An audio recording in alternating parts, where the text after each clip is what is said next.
Witches have been in existence since the earliest writings by people.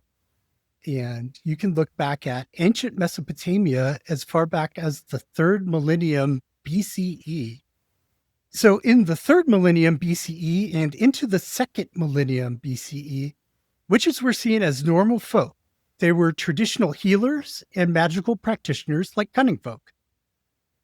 They became a threat as Mesopotamian cities grew and urban life emerged, bringing a sense of otherness to the community.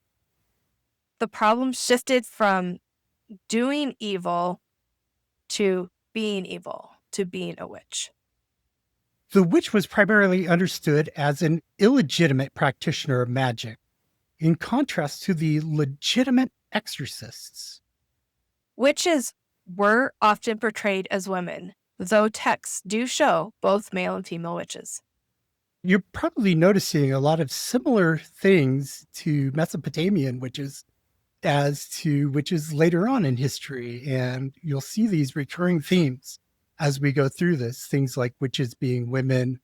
Witches were also believed to be highly aggressive and capable of influencing gods, demons, or ghosts to harm victims. So, conjuring. Sounds so familiar. They were blamed for misfortunes. Again, something we can completely understand by looking at our world today. Misfortunes such as illness were seen as a threat to the divine order. The creator had made humans to work, to do physical labor, things with their hands, and not take shortcuts like witches were doing with magic.